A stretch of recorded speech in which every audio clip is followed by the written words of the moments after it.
So, former Republican Speaker of the House and failed historical fantasy writer Newt Gingrich has joined Mark Levin on his show on Fox News just to absolutely lie to your face about Iran. And in many instances, he's going to actually kind of describe the United States on the world stage. So, anyways, this dude is a monster and kind of played a role in shaping modern Republican politics. Like, he walked so that Donald Trump could run. He started a lot of the highly partisan rhetoric about how Democrats are corrupt, Democrats are anti-America, they hate America. And he's also extremely pro-war. He was a supporter of the Vietnam War when he was like 18 or like when he was really young. He aggressively pushed for the invasion of Iraq, and he was using the whole "they have weapons of mass destruction" argument. He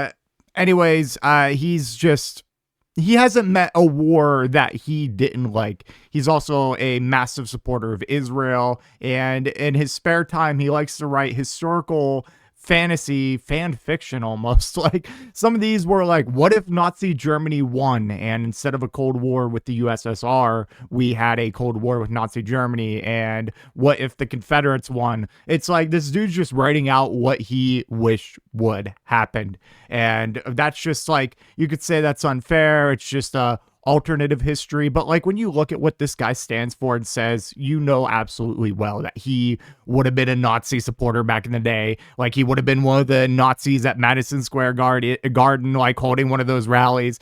Anyway, certified freak. I want to go ahead and get into this interview. I have it sped up just slightly. I'm probably going to pause a few times and let's talk about it. Welcome back, America. We have Newt Gingrich, really a great man, a very wise man, Newt Gingrich. What would you say to the people who still say that our military operation, our economic operation, call it what you will, against Iran was a mistake, it was a choice? What do you say to those people now, looking back maybe 2 months or so? Well, first of all, I'd go back and quote Franklin Delano Roosevelt, who, dealing with a very skeptical public, in September of 1941, gave an address and said, look, if you're standing next to a rattlesnake, you don't have to let it bite you before you decide it's dangerous. And he, of course, was talking about Nazi Germany. The Iranian dictatorship, which is a religious dictatorship, has for 47 years. Is he unironically comparing Nazi Germany to Iran? And what gives this freaking old dirtbag the right to reference anything that FDR has ever said? Like, the best president that we've probably ever had in this country. Like, what gives you the right? You don't agree with FDR on a single thing except for going to war with the Nazis. Like, and even then, you probably would have been on the other side if you were alive back in those days, which, looking at you, maybe you were, I don't know, a very old looking guy here. But, and then he goes on to say, like, oh, they're led by like religious zealots. It's like, where have you looked at us? Have you seen the pictures of like all the priests that like came to the White House to like bless Donald Trump? Have you seen the AI pictures that Donald Trump posts of himself as Jesus or as the Pope?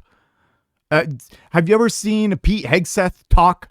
Like, all these people openly describe us as a Christian nation, and we're trying to put the 10 Commandments in schools. We have the Bible, and like some red states have the Bible in schools. Texas is trying to do like mandatory Bible reading in their public schools. Like, what are you talking about? Oh my God. Like, you're describing America. Been chanting death to America, literally 47 years. They've been chanting death to America. The military leadership, the IRGC, has been chanting death to America. They have been trying desperately to get nuclear weapons, and they've been working to get missiles that could deliver nuclear weapons to the United States. So in the Roosevelt tradition, I would say to skeptics, do you really have to lose Chicago or Boston or Seattle to decide these people are dangerous? Every day that the Iranian religious dictatorship is in power, it is a threat to the world. And if you think that somehow they're nice people, they've killed 42,000 Iranians this year. They've killed vastly more Iranians than the United States.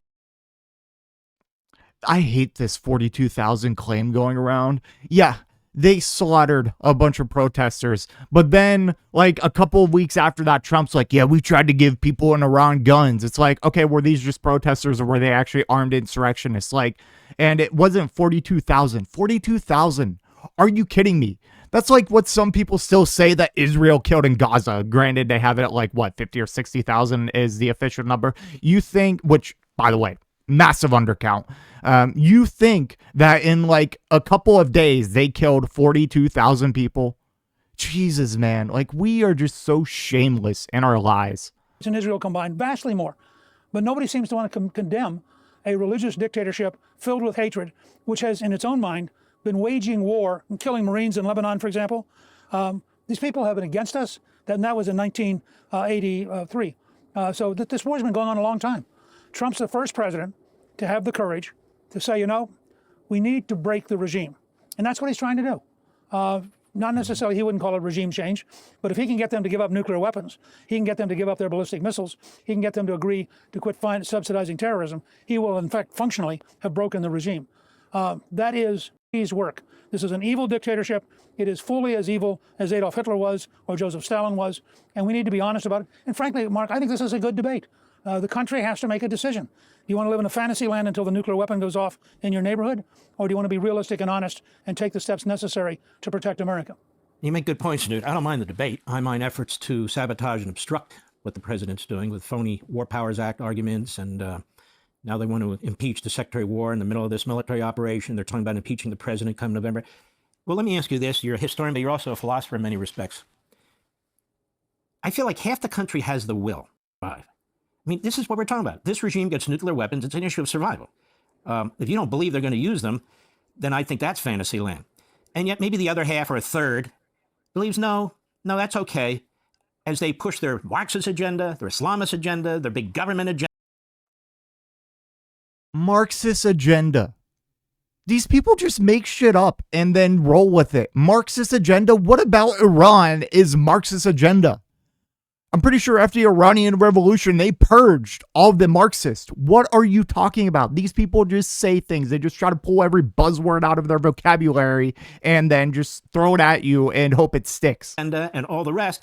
And they seem to say, no, that's a far-off war. That's not a problem. The isolationists say the same thing, by the way.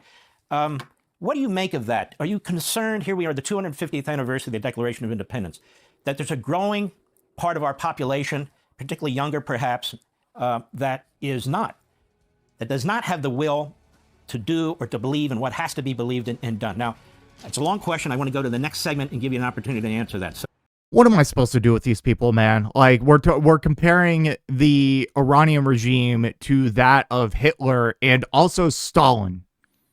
Well, what do you mean? Like, I don't get it. I don't get it. And like, oh, they were going to attack us. No, they weren't. Iran was never going to attack us. That was per our own intelligence. They weren't building a nuke. That was per our own intelligence and their own public and private statements, even during the negotiations. And even if they did build a nuke, it would have been a much better alternative than where we are now, because Iran wasn't going to do some first strike on Israel or the U.S. Any country procuring nukes in this day and age is simply a deterrent, and a deterrence against America invading them. Because if you don't have a nuke, well, look what happens. We invade you. We do decapitation strikes and we try to do regime change. Like, I don't get it. Like, in both set of negotiations, they were willing to give in to our most maximalist demands, and we attacked them in the middle of those negotiations both times. Like, I just don't get it. Like, we are the biggest threat to world peace, and I've been saying that long before Trump, since Obama, actually. Like, ever since I actually started first following politics. We are the ones that go around and topple governments that are unwilling to allow us to exploit their natural resources, or because Israel wants us to. We are the ones that commit and fund genocides. In the past decade, we have funded a genocide in Gaza, and we have funded a genocide in Yemen by the Saudis. Like, if you're one of the lucky countries that we didn't invade, well, guess what? You are now subject to full-on embargoes or immense sanctions and tariffs that are going to destroy your economy. We're the bad guys just because we don't slaughter our own civilians. Which, I mean, if you look at like police brutality on a year-to-year basis and ICE murdering protesters on the streets, I mean, we're not too far off.